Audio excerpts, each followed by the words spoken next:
the Darklands.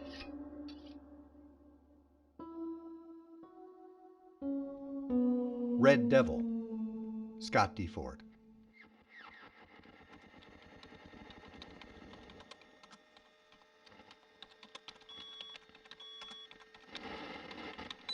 Any luck on the ULF, Charlie? Not yet. Everything's a mess down here. This old gal ain't got much left in her anyway. Trying to fix a ULF seems kind of pointless, Skipper. Yes, maybe. But I want answers. Getting information out of Quinn or trying to reconstruct the event log from the colony is nearly impossible. And since the high gain is gone, the ultra-low frequency waves are about the only ones we have left. But like you said, could be pointless. Well, even a broken clock is right twice a day. And I might be making some headway on that event log. It's pretty fractured, but maybe... And I only said yes because I didn't have anything else to do. Copy that, you liar. ETA on trying it again? Almost done. I've reconfigured it for widespread bursts. They may be slow, but they'll get there ahead of us. It's an open line, though. They'll hear it on the moon first. As I told you in Mars orbit, what choice do we have but to try? Besides, as far as we know, they're the least of our worries. Switching ULF scan settings to manual and triangulating antennae array. Oh, I love it when you talk dirty, Skip. Stow it, Charlie. Just to hope the thing turns on. Firing it up now. Please, God, let this work. We're not going to make it if someone at home doesn't know we're coming. I just want it to be the right welcome home party. How's it looking? So far, the protocols are holding and the algorithm is stable. I'm optimistic. Good enough for me. I'm getting out of this hole. And don't keep me waiting in suspense. Well, I hate to compliment the chef before I've eaten the meal, but so far, everything looks good. So we'll be able to get through to Houston? Theoretically, yes. Two-way communication at this distance is impossible. And you know, they might not even be listening. Sure they will be. Why wouldn't they? Because this frequency is usually used for satellite guidance and orbit management. I don't think anyone actually scans this frequency for audio transmissions. Well, then what the hell did I just spend 54 hours in a tube welding and getting electrocuted for? Maybe sending up a flare without getting us killed. We've got to stay off the lunar radars. If I can disrupt the guidance channel, then they'll have to send a repair crew out to fix it. Or at least scan the frequency for the source of the disruption. You're brilliant, Skip. That's top-level thinking right there. Yes, well, it still has to work. So, which one is the send help button? I'll just embed a message in a low-frequency loop. That should scramble a few gimbal hertz and get some attention. In your message, try not to sound too happy. We don't want them thinking we don't really mean it. Shut up, Charlie. Houston Control. Houston Control. This is what remains of Colonial Mission Antares 1. Orbit pilot Adina Green commanding. Myself, Engineer Charles Dawson, and Medical Assistant Logan Quinn are the only survivors. We are 3 weeks outbound from Mars and on a return course directly through the lunar disputed lanes. We are flying blind and a hazard to navigation. We require immediate assistance. Any Earth ships nearby, manned or unmanned, respond to this signal. We have no navs or beacons, so use extreme caution. Food, oxygen, and most especially water are in critical supply. If you're out there, hurry. Did that sound too happy? Opposite of laughing gas. Okay, so what's next?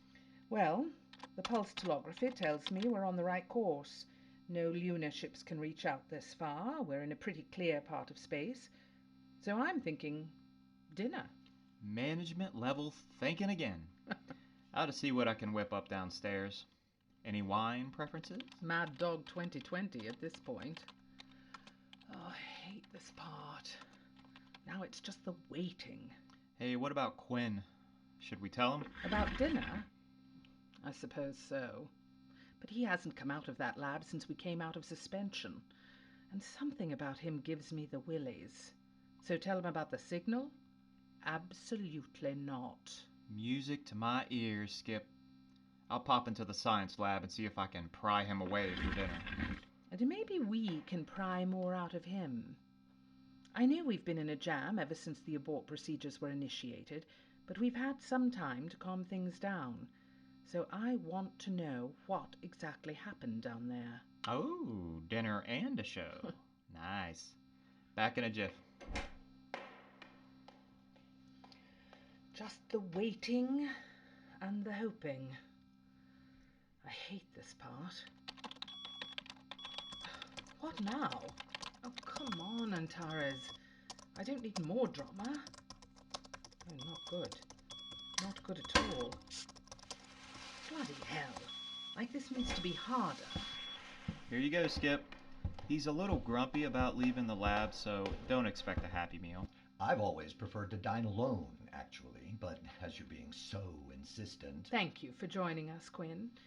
After we eat, we better look at the atmosphere processing unit again. It started a loop right before you went to get dinner. What did you find in the galley, Charlie? I almost forgot I was hungry.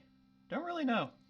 MREs are the ultimate mystery meat. No, more like mystery paste. So, bon appetit, everyone. Hey, Quinn. Having spent all that time in the lab, can you tell us more about what happened down there? You were pretty sketchy on that part. It was the Kevlar radiation shielding, I think. Overexposure in the Martian atmosphere may have broken down the chemical structure. Okay, so the shielding broke down, and then what? As you recall, we had all braced up for the dust storm. Radar showed that it should pass in a month or less, and we were on the northern edge of the storm. Yeah, so? Well, Martian weather patterns aren't the same as Earth weather patterns. We assumed that, like the Earth, the cyclonic activity would place us in the quieter zone of the storm, except on Mars, the cyclonic model is reversed. We were, in fact, in the worst quadrant of the storm. How on earth could they not pick that up? Because they were manufactured on Earth. The ionic bond between the Kevlar and the nylinen were subject to the force of Earth gravity. Gravity is different on Mars. It's not the worst of oversights, but in this case, the abrasion of the dust at that velocity simply broke down the cohesion of the shielding. Is that what your data says? The data supports no conclusion as of yet. That's merely an educated guess, and, if I might add, a damn sight more educated than any other guess at this table. He's got me there, Skip. Me too. So, what? Once the shielding degraded, walk me through it after that. There's not much to say after that. I tried to pack up what I could and initiated an emergency egress protocol. Were you ordered to abort? There was no time for orders. Dr. Mangold and the others were already dead. I was the only one left to start the abort ascent. Any other problems before that? I saw in a report there had been a contamination or something. We did have some biological low-level contamination. It was an agent brought from Earth. Nothing to worry about there, but it seemed to thrive on Mars. We're losing atmospherics again. The system is heading for a toxic loop I can't vent. I can't leave this ship alone for 5 minutes anymore. Jealous old girl. Don't blame me. Blame patches where welds ought to be. Come on, you piece of... Ah! What's the current amperage to the main atmospheric bus? 2.6 millivolts and dropping. Checking the containment fields. Have you tried rerouting through the engine exhaust manifold? No, I didn't even know we could do that. We can't normally, but this ship's a jury rig at best. I think the safety protocols won't inhibit the transfer. We can vent the excess through the exhaust if we can reconfigure the outflow vector. If we don't suffocate or freeze before then. Charlie. Just saying. Your optimism aside, Mr. Dawson, could you reroute the power for the FIDO systems through the secondary panels, please? We haven't fired those up since we blasted off. Mr. Dawson, won't you please? No! I'm not trusting this ship's creaky guidance system to an untested processor. Yet, according to this power grid, you and Mr. Dawson didn't object to rerouting communications through an already dangerously overloaded system. Pressure on the containment vessel is reaching maximum, 98.35. Mr. Dawson, reroute those systems immediately! It might work, Skip, but only if you say it's okay. 101.3, Captain. If you don't say yes right now, we all die. Now, Mr. Dawson! Do it, Charlie. Initiating reroute. Containment at 102.9. Fire! I see it, Captain. Kindly tend to it while I finish saving our lives. Containment 103. This would be easier if we had a proper engineer. Containment 102.8 and holding. Mr. Quinn.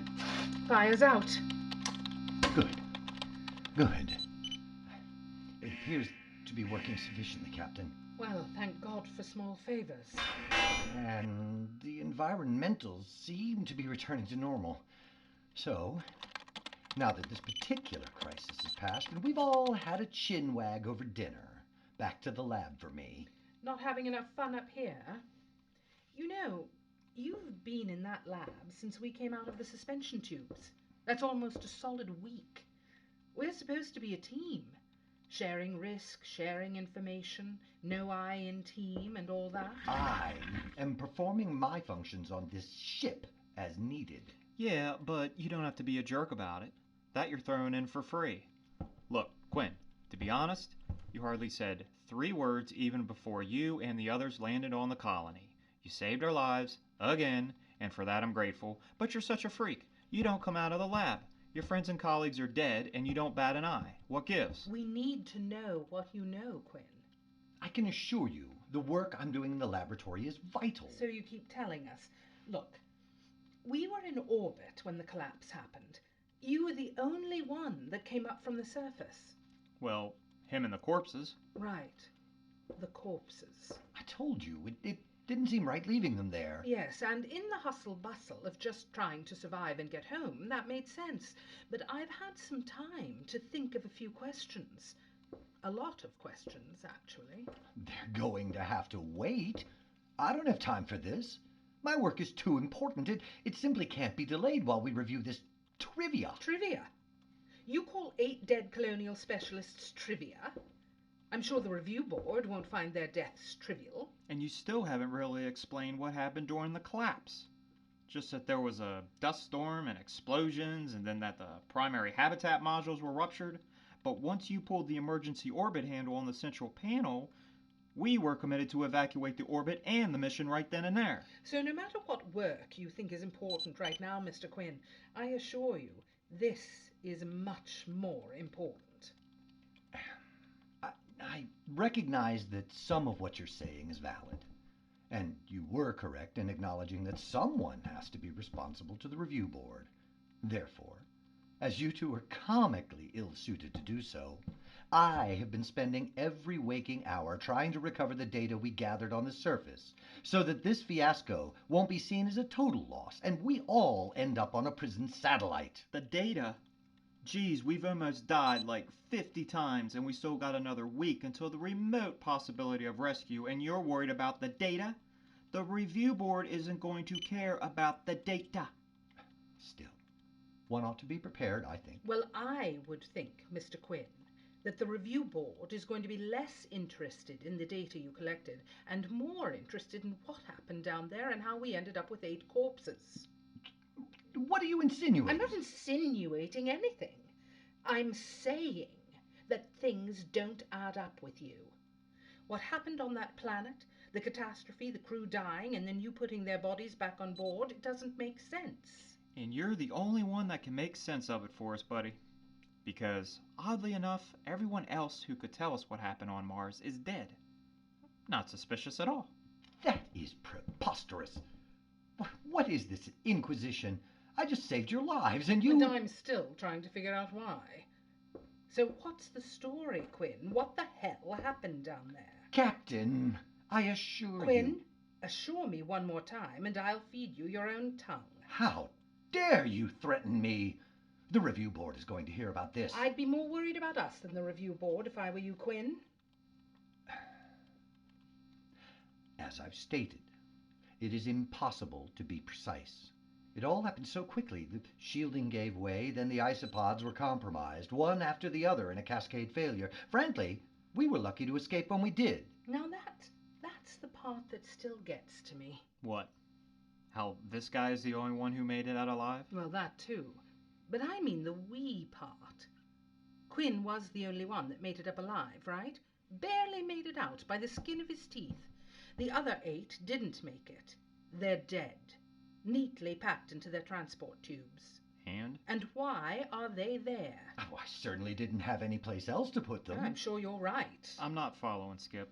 I want to, but I'm not. I'm a bit foggy there myself. You didn't have any place else to put them. But if things were collapsing as fast as you say, how did you have time to put them anywhere? Charlie, think about it. The shield was collapsing, confusion everywhere. How would he have had time to put them in their tubes, let alone load them onto the ship? Oh. Yeah. Don't be ridiculous. What's ridiculous is for you to expect us to believe that with chaos breaking out all around you, to the point that you needed an emergency planetary ascent, that you found the time to put 8 bodies into their tubes and then onto the ship. So let me ask you again. Why did you feel the need to bring the bodies on board at all, Quinn? It seemed wrong to leave them there. Wrong or right shouldn't have mattered, pal. They were dead weight. You don't understand. I had to bring them back. Why? Because I need them. Because the review board... They're going to ask the same questions I am, Quinn. Then if it's all the same, I'll wait to give my answers to them. You listen to me. I am the captain of this ship, and this mission was my responsibility. And it failed. The mission failed catastrophically, and 8 of my crew are dead. So, Mr. Quinn, with all due respect, you will answer me truthfully and with detail how, with the mission aborted, everything crashing down around you, how and why did you bring the bodies onto the ship? What were you thinking? The mission... Captain, I assure you that I was only thinking of the mission when I... That's it. What are you doing? What does it look like, Quinn? I'm going to beat what I want to know out of you. Skip? Really? Now, so you think resorting to fists is the answer? Fists, pipes, boards, whatever it takes. Sounds good to me. Listen to yourselves. If you would just... Come here, you. Look out, Charlie! Charlie! All right. I'm all right. Okay, good. But you've got to get off of me. Oh, wow. Didn't see that coming. He's quick. Yeah. Whew. So are you really going to beat him up? No, of course I wouldn't have. I just wanted to scare him a bit, get him to tell us what he's hiding. Guess it backfired. Yeah, but at least now we definitely know he's hiding something. What do you think he's up to? I don't know, but it's not good. I'm starting to think Mr. Quinn isn't who he says he is. Anything he can hurt back there? No. I had to rewire all systems through the comm here so we could manage even basic flight controls. The only thing back there are the bodies. You think he had something to do with what happened down there, don't you? Yes, I do. And he's got to pay for it. But something tells me that the chances of you and I surviving the trip home just decreased significantly. Right. So what's the plan? I don't know yet. Depends on what we've got on our side up here. He's got that zapper thingy. And we're not exactly setting in an armory. Turn off his oxygen? Can't do it without cutting off ours. Can't isolate any area of the ship alone. Can we ride it out up here? Leave him back there? Barricade things like... It's an option, but I want to keep that as a last resort. We can't just leave him back there to his own devices. He's a traitor to the Earth Syndicate, and he more than likely killed our entire crew. Also, I'm pretty sure he's got some mad scientist thing going on back there, and he's got a grudge. That's not just bad for us here. I have a feeling it's bad for everyone back home as well. So, what do you think he's gonna do? I haven't got the faintest clue. Okay, let's just concentrate on what we do know. Okay. Well, what do we know about him in general? You ever shipped out with him before? Never. We picked him up as a mission specialist with the rest of the crew. Since he wasn't flight personnel, he was vetted like a scientist, not an operational officer. Which means he wouldn't have undergone the military screening for command operations. And a second-rate lab tech wouldn't draw much attention. I guess that's how he got on board. But why would a lab tech sabotage the mission? Why this mission? And why'd he bring the bodies back? What's so special about them that he'd waste time packing them up and load them on board? He said he brought them back because of the review board, but that's obviously a lie. The way I see it, he needed bodies. Dead bodies. For whatever evil scheme he's carrying out. They have to be valuable to him, or he wouldn't have done all this just to keep them. Maybe we can use that. Any chance the tubes are still escape ready? Only one way to know for sure. The readout's all shot to hell. I can go down into the bay and manually check each one. Thank God you're not scared of tight spaces. Therapist thinks it's Freudian. Ha! Oh. What are you going to do while I'm gone? Try not to cry too much. I figured I might see if I can find a surprise or two that we can spring on him.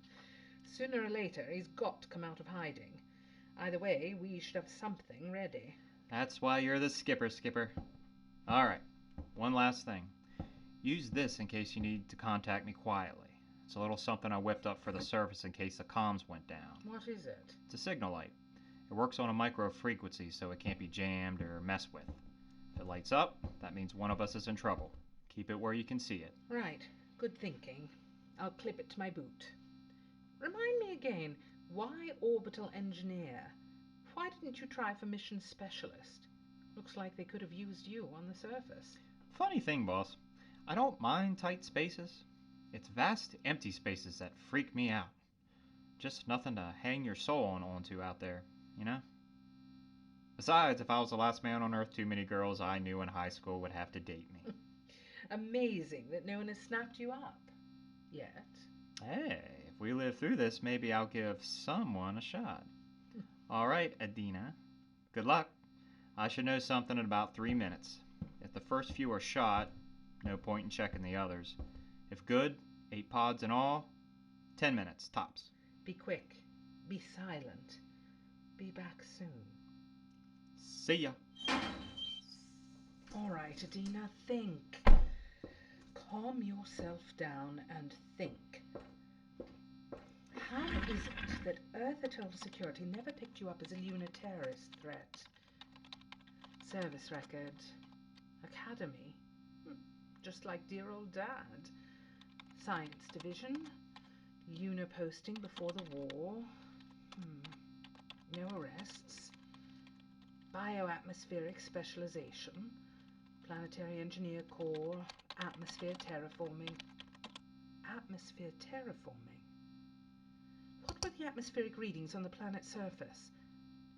28 points above contamination protocol, but not quarantinable.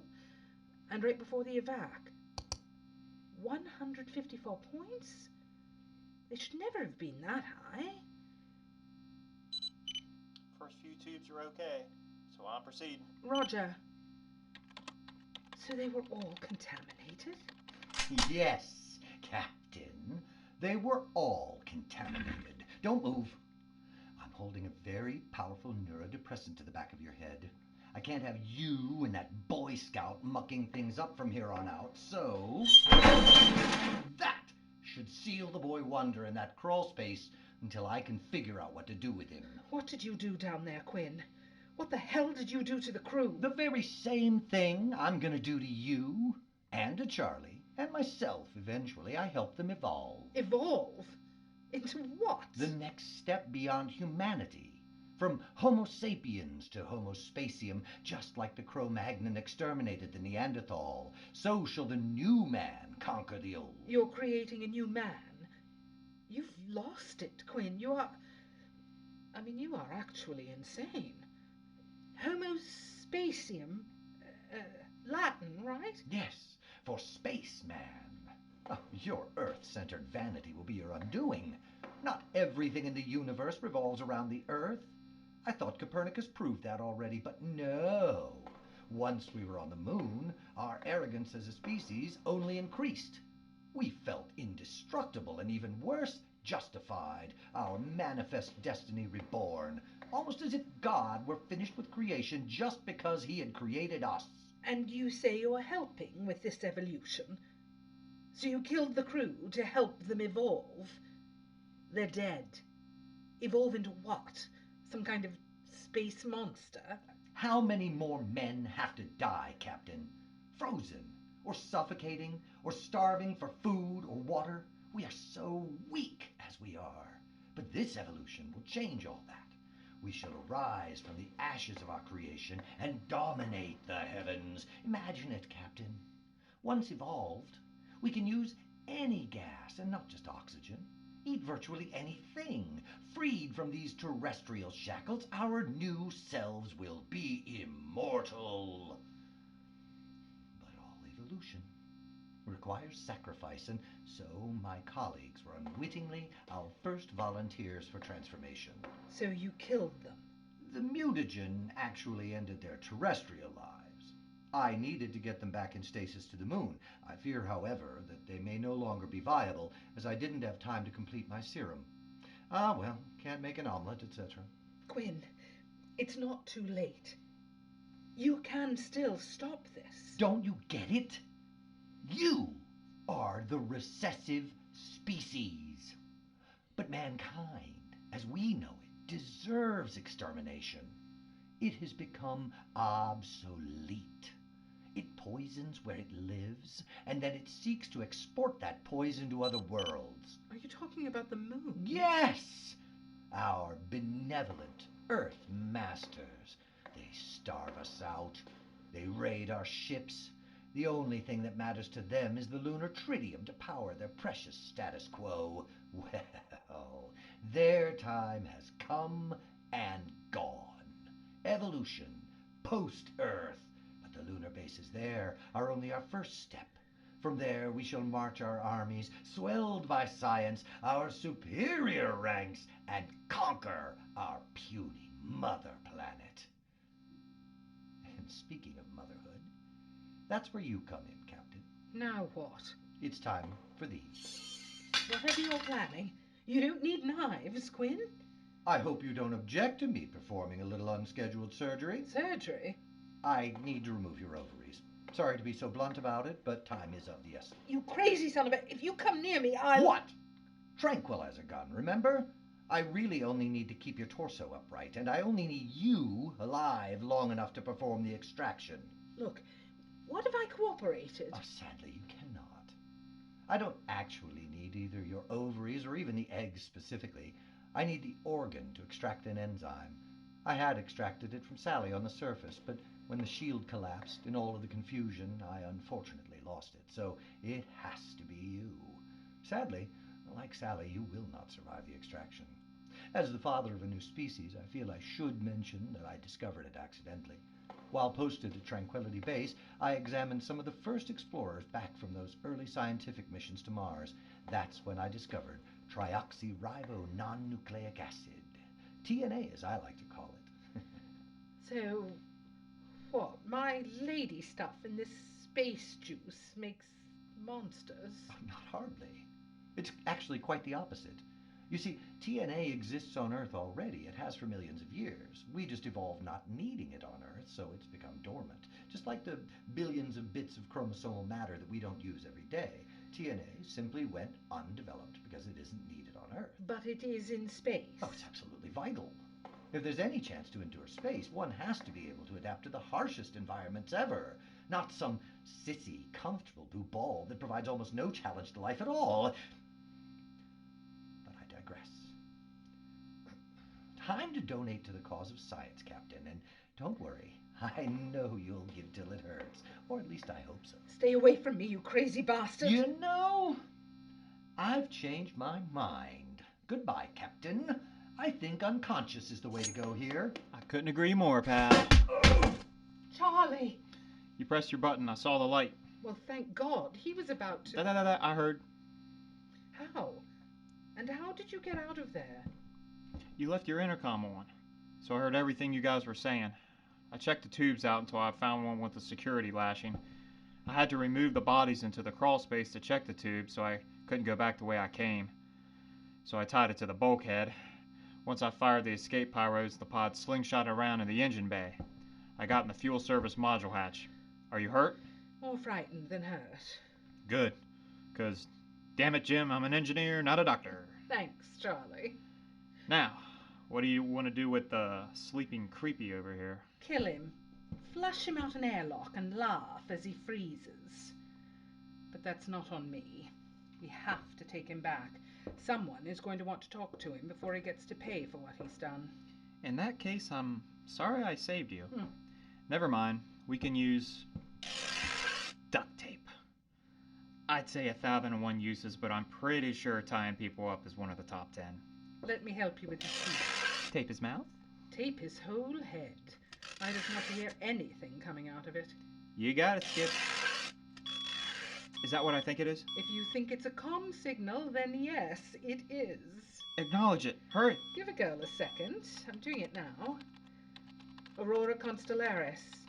Robotic warship very close by. Looks like the cavalry is here. That ship will have the standard deep space emergency kit and our troubles are over. Looks like it. Even the lunar pirates leave those alone because of the security measures. After all this, a smooth ride home on a robot. That is the last thing you should want, Captain. Oh, gee, he's awake. Want me to take care of that? No. He told me his evil plan. No point in hiding ours. You have to listen to me, both of you. No. What do you figure? After auto dock, we use the ship's comms and call for some real cavalry? Yes.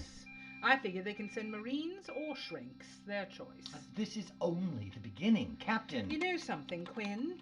I just don't care anymore.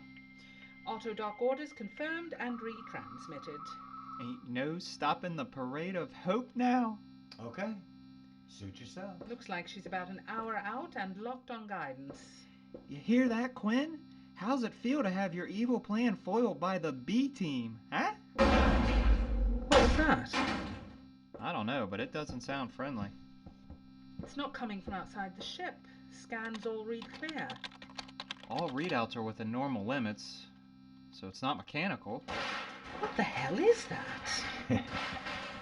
What the hell is that, Quinn? Inevitability, Captain.